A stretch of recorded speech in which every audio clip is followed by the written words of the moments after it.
വീട് വെക്കുമ്പോൾ എന്തെല്ലാം കാര്യങ്ങളാണ് നമ്മൾ ശ്രദ്ധിക്കേണ്ടത്? അവിടെ താമസിക്കുന്ന ആളുകളുടെ ആവശ്യങ്ങളെല്ലാം നിറവേറ്റുന്ന രീതിയിലുള്ള ഒരു ഡിസൈൻ, സൺലൈറ്റ്, എയർ ഇവയുടെ എല്ലാം അവൈലബിലിറ്റി, നല്ല വെന്റിലേഷൻ, കുറഞ്ഞ മെയിൻ്റനൻസ് ചാർജ്, ഇങ്ങനെ ഒരുപാട് കാര്യങ്ങളുണ്ട് നമുക്ക് ശ്രദ്ധിക്കാൻ. ഈ കാര്യങ്ങളെല്ലാം നിറവേറ്റുന്ന രീതിയിൽ ഒരു വീട് വെക്കുമ്പോഴേ അവിടുത്തെ ആളുകൾക്കും സന്തോഷമുണ്ടാവും. അത്തരത്തിൽ സന്തോഷം നിറഞ്ഞ വീടുകളുടെ കാഴ്ചകളാണ് മാസ്റ്റർ ക്രാഫ്റ്റിലൂടെ ഞങ്ങൾ നിങ്ങൾക്ക് പരിചയപ്പെടുത്തുന്നത്.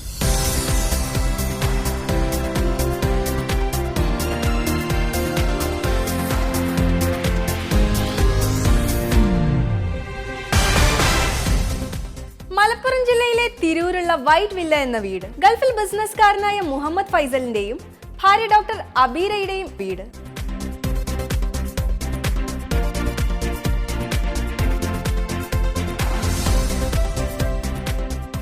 കംപ്ലീറ്റ്ലി കൊളോണിയൽ സ്റ്റൈൽ ഫോളോ ചെയ്തിട്ടാണ് ഈ വീടിൻ്റെ ഡിസൈൻ ചെയ്തിരിക്കുന്നത്. നമുക്കിവിടെ കാണാൻ പറ്റും സ്ലോപ്പ് റൂഫ്സ് കൊടുത്തിട്ട് തട്ടുതട്ടിലായിട്ടാണ് ഈ റൂഫിൻ്റെ ഡിസൈൻ ഇവിടെ കൊടുത്തിരിക്കുന്നത്. പിന്നെ ഇവിടെ യൂസ് ചെയ്തിരിക്കുന്ന ഒരു colour grey and white colour കോമ്പിനേഷനാണ് ഇവിടെ യൂസ് ചെയ്തിരിക്കുന്നത്. അതിന് മാച്ചിങ് ആവുന്ന രീതിയിൽ വൈറ്റ് വിൻഡോസും ഇവിടെ കൊടുത്തിട്ടുണ്ട്. കൂടാതെ ഈ വീടിൻ്റെ പ്ലോട്ട് നിൽക്കുന്നത് റോഡിൽ നിന്ന് അല്പം ഉയരം കൂടിയ രീതിയിലാണ്. അതുകൊണ്ട് തന്നെ ദൂരക്കാഴ്ചക്കൊക്കെ ഈ വീട് വളരെ മനോഹരമായിട്ട് നമുക്ക് ഫീൽ ചെയ്യുന്നുണ്ട്.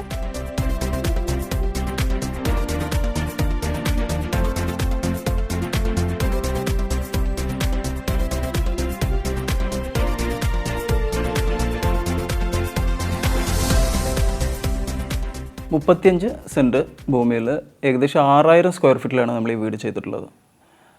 റോഡിലെ പാരൽ ഹൈറ്റിൽ നിന്നിട്ട് ഓൾമോസ്റ്റ് 4 to 6 ഫീറ്റ് ഉയർന്നിട്ടാണ് ഈ വീട് സ്ഥിതി ചെയ്യുന്നത്.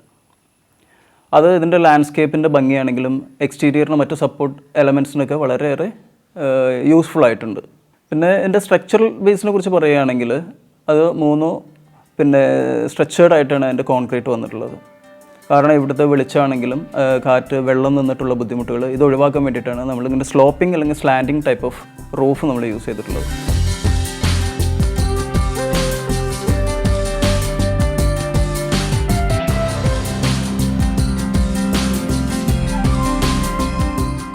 ഈ വീടിൻ്റെ ഗേറ്റ് കടന്ന് നമ്മൾ എത്തുന്ന ഒരു കാർ പോർച്ചിലേക്കാണ്. വളരെ വിശാലമായൊരു കാർ പോർച്ചാണ് ഈ വീടിനുള്ളത്. ഇവിടുന്ന് തന്നെയാണ് സിറ്റ് ഔട്ടിലേക്കുള്ളൊരു എൻട്രൻസും കൊടുത്തിരിക്കുന്നത്. പക്ഷേ ഈ വീടിനെ ഏറ്റവും ഡിഫറെൻറ്റ് ആൻഡ് അട്രാക്റ്റീവ് ആക്കുന്ന ഒരു കാര്യം ഈ ഒരു ലാൻഡ്സ്കേപ്പാണ്. ഞാൻ നേരത്തെ തന്നെ പറഞ്ഞിട്ടുണ്ടായിരുന്നു, സ്ലോപ്പ് റൂഫ്സ് ആണ് ഈ വീടിനുള്ളത്. അതുകൊണ്ട് തന്നെ മഴ പെയ്യുന്ന സമയത്ത് വെള്ളം വീണ് മണ്ണൊലിച്ചു പോകാനുള്ള സാധ്യതയും വളരെ കൂടുതലാണ്. ഇതിനെ ഓവർകം ചെയ്യാൻ വേണ്ടിയിട്ട് ഈ ലാൻഡ്സ്കേപ്പിൻ്റെ അരികിലായിട്ട് അതിന് വേണ്ടിയിട്ടുള്ള ഒരു സ്പെഷ്യൽ പോർഷനും ഇവിടെ കൊടുത്തിട്ടുണ്ട്. അതിനെ വൈറ്റ് പെബിൾസ് വെച്ചിട്ട് കൂടുതൽ അട്രാക്റ്റീവ് ആക്കിയിട്ടുണ്ട്. പിന്നെ എടുത്തു പറയേണ്ട മറ്റൊരു കാര്യം ഈ വീടിൻ്റെ വാൾസിൽ പ്രൊവൈഡ് ചെയ്തിരിക്കുന്ന നാച്ചുറൽ സ്റ്റോൺസ് വെച്ചിട്ടുള്ള ക്ലാഡിംഗ് ആണ്.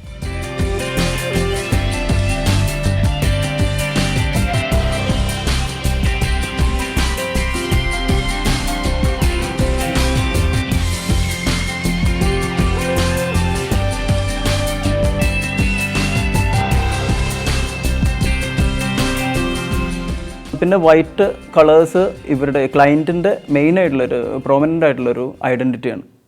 മെയിനായിട്ട് നമ്മൾ ഫസ്റ്റ് ക്ലയൻറ്റ് മീറ്റിങ്ങിൽ തന്നെ അവരുടെ മെയിൻ റിക്വയർമെൻറ്റ് പറഞ്ഞിട്ടുള്ളത് എലഗൻസ്, വൈറ്റിൻ്റെ എലഗൻസ് അല്ലെങ്കിൽ ആ ഒരു റോയൽ മൂഡ് കൊണ്ടുവരിക. അത് ഇൻറ്റീരിയറിലാണെങ്കിലും എക്സ്റ്റീരിയറിലാണെങ്കിലും എങ്ങനെ നമുക്ക് അപ്ലൈ ചെയ്യാൻ പറ്റും എന്നുള്ളതായിരുന്നു മെയിൻ തിങ്സ്. അതുകൊണ്ട് തന്നെയാണ് പിന്നെ എക്സ്റ്റീരിയറിലാണെങ്കിലും വൈറ്റ് യൂസ് ചെയ്തിട്ടുള്ളത്. വൈറ്റ്, അതുപോലെ ഗ്രേ റൂഫിംഗ്, ഇതാണ് ഈ വീടിൻ്റെ ഏറ്റവും ഭംഗിയായിട്ട് നമുക്ക് കാണാൻ പറ്റുന്നത്.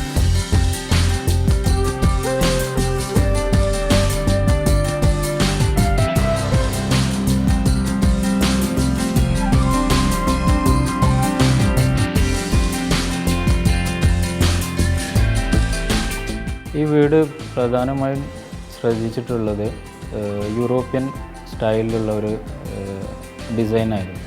അതിന് കൂടെ തന്നെ അറബിക് ടച്ച് ഇതിൽ കൊണ്ടുവരാൻ ശ്രമിച്ചിട്ടുണ്ട് ഈ വീടിന്. അതിൻ്റെ ഭാഗമായിട്ടാണ് നമ്മൾ ലിവിങ് റൂമിൽ അങ്ങനെ ഒരു ഫർണിഷിങ് ചെയ്തിട്ടുള്ളത്.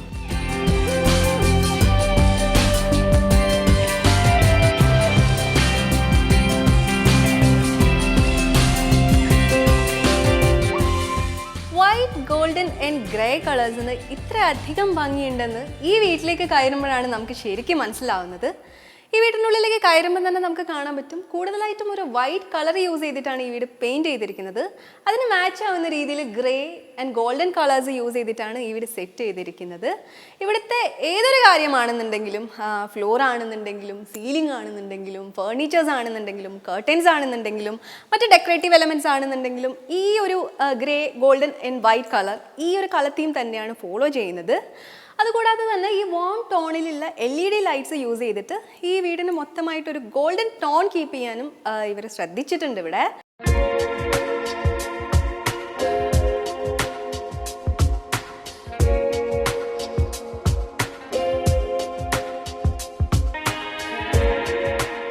മെയിൻ ഡോറ് കയറി നേരെ വരുന്നത് നമ്മുടെ ഒരു ഓപ്പൺ സ്പേസിലേക്കാണ്. ഏകദേശം 1500 സ്ക്വയർ ഫീറ്റിൽ സെറ്റ് ചെയ്തിട്ടുള്ള ഏരിയ, അതിൻ്റെ ഇടതുവശത്തായിട്ടാണ് നമ്മുടെ കോൺഫിഡൻഷ്യൽ ലിവിംഗ് റൂം സെറ്റ് ചെയ്തിട്ടുള്ളത്. ഒപ്പം തന്നെ ഡൈനിങ് ഹാളിലേക്കുള്ള ഒരു വഴിയും നമ്മൾ അവിടെ കാണുന്നുണ്ട്. അതിനോട് ചേർന്ന് ഹാൻഡ് വാഷ്, ഒരു ടിപ്പിക്കൽ ഹാൻഡ് വാഷിൽ നിന്ന് മാറി ഓതൻറ്റിക് സ്റ്റൈലിൽ വരുന്ന ഒരു ഹാൻഡ് വാഷ് സെറ്റ് ചെയ്തിട്ടുണ്ട്. അതുപോലെ ഗസ്റ്റിന് യൂസ് ചെയ്യാൻ പറ്റുന്ന ഒരു ബാത്റൂം സെറ്റ് ചെയ്തിട്ടുണ്ട്. ആ ലിവിംഗ് റൂമിൽ തന്നെ നമ്മൾ റൈറ്റ് സൈഡിലാണ് നമ്മുടെ മാസ്റ്റർ ബെഡ്റൂമും അതുപോലെ സ്റ്റെയറും വരുന്നത്. സ്റ്റെയറിനോട് ചേർന്ന് ഇടതുവശത്താണ് നമ്മുടെ കിഡ്സ് ബെഡ്റൂം വരുന്നത്. ഇൻറ്റീരിയറിൻ്റെ കേസിൽ വരുവാണെങ്കിൽ നമുക്ക് പിന്നെ ഈ 6000 സ്ക്വയർ ഫീറ്റ് എങ്ങനെ യൂട്ടിലൈസ് ചെയ്തിട്ടുള്ളൂ എന്നുള്ളതാണ് മറ്റൊരു കാര്യം. ഫ്ലോറിംഗ് ആണെങ്കിൽ പക്ക ഒരു മിൽക്കി വൈറ്റ് രീതിയിലുള്ളൊരു സ്റ്റോണാണ് നമ്മൾ യൂസ് ചെയ്തിട്ടുള്ളത്. നോർമലി നമ്മൾ ഈ കണ്ടംപററി സ്റ്റൈൽ വീടുകളിലൊക്കെ നമ്മൾ കാണാറുള്ളത് ഡിഫറെൻറ്റ് കളേഴ്സിലുള്ള മാർബോണൈറ്റ് അല്ലെങ്കിൽ മാർബിൾസ് ഇങ്ങനെയൊക്കെ ആണെങ്കിൽ നമ്മൾ പ്ലെയിൻ വൈറ്റ്, അത് ക്ലയൻറ്റിൻ്റെ മാത്രം റിക്വയർമെൻ്റ് ആയിരുന്നു. അത് നമ്മുടെ ചോയ്സ് ആണെങ്കിലും അതിൻ്റെ അവൈലബിലിറ്റി ആണെങ്കിലും നമുക്ക് കുറച്ച് ടൈം എടുത്തിട്ടാണെങ്കിലും നമുക്ക് ചെയ്യാൻ പറ്റി. പിന്നെ ഡോർസ്, വിൻഡോസ്, മറ്റുള്ള എലമെൻറ്റ്സ്, ഫർണിഷിങ് എല്ലാത്തിലും ഒരു വൈറ്റിൻ്റെ എലമെൻറ്റ് നമുക്ക് കാണാൻ പറ്റും. പിന്നെ കേർട്ടൻസ് ആണെങ്കിലും മിറേഴ്സ് ആണെങ്കിലും ഒരു ആൻറ്റിക് ടൈപ്പ് ഓഫ് ലൈറ്റ്സ് ആണെങ്കിലും നമുക്ക് പിന്നെ ഇതിൻ്റെ ഭംഗി കൂടുതൽ കിട്ടിയിട്ടുണ്ട്. നല്ല ഇൻറ്റീരിയറിന് കൂടുതലായിട്ട് ഒരു പ്രയോറിറ്റി തന്നിട്ടുണ്ട്.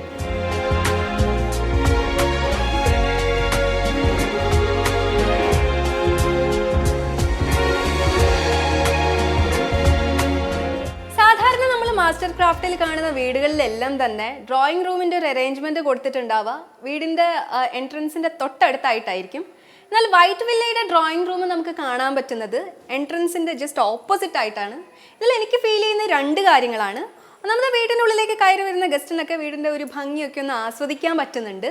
കൂടാതെ തന്നെ ഈ ഒരു ഡ്രോയിങ് റൂം അതിൻ്റേതായിട്ടുള്ള പ്രൈവസി ഇവിടെ കീപ്പ് ചെയ്യുന്നുണ്ട്. അതുപോലെ തന്നെ ഈ ഡ്രോയിങ് റൂമിനെ അട്രാക്റ്റീവ് ആക്കാൻ വേണ്ടി ഇവിടെ 2 എലമെൻറ്റ്സ് ആണ് പ്രൊവൈഡ് ചെയ്തിരിക്കുന്നത്. ഈ ഒരു റെഡ് കളറിലുള്ള ഒരു ടർക്കിഷ് ഹാങ്ങിങ് ലൈറ്റ്, കൂടാതെ തന്നെ ഇതിൻ്റെ പുറകിലായിട്ട് ഒരു ഗ്രീനറിയും ഇവിടെ പ്രൊവൈഡ് ചെയ്തിരിക്കുന്നു.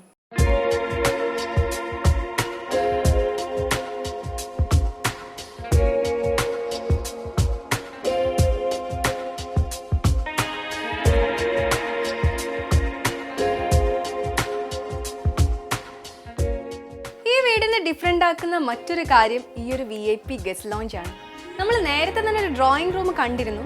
എന്നാൽ VIPs ആയിട്ടുള്ള ഗസ്റ്റ് ഒക്കെ വരുന്ന സമയത്ത് അവർക്ക് വേണ്ടി പ്രൊവൈഡ് ചെയ്തിട്ടുള്ളതാണ് ഈ ഒരു VIP ഗസ്റ്റ് ലോഞ്ച്. സോ ഇതിനെ ഒന്ന് ഡിഫറൻഷിയേറ്റ് ചെയ്യാൻ വേണ്ടിയിട്ട് ഇവിടെ ഒരു സ്ലൈഡിങ് ഗ്ലാസ് ഡോർസും കൊടുത്തിട്ടുണ്ട്. അതുകൊണ്ട് തന്നെ ഇതിന് അതിൻ്റേതായിട്ടുള്ള ഒരു പ്രൈവസി കീപ്പ് ചെയ്യാൻ പറ്റിയിട്ടുണ്ട്. അതുപോലെ തന്നെ നമുക്കിവിടെ ഒരുപാട് ഹാങ്ങിങ് ലൈറ്റ്സും LED ലൈറ്റ്സും ഒക്കെ അട്രാക്ഷന് വേണ്ടി യൂസ് ചെയ്തതായിട്ട് കാണാൻ പറ്റും. എന്നാൽ ഈ ഒരു റൂമിന് ഏറ്റവും കൂടുതൽ അട്രാക്ഷൻ കൊടുക്കുന്ന എലമെൻറ്റ്സ് ചൈനയിൽ നിന്ന് ഇമ്പോർട്ട് ചെയ്തിട്ടുള്ള പേൾ മെറ്റാലിക് ഫിനിഷിലുള്ള ഈ കാണുന്ന ഫേർണിച്ചേഴ്സ് ആണ്.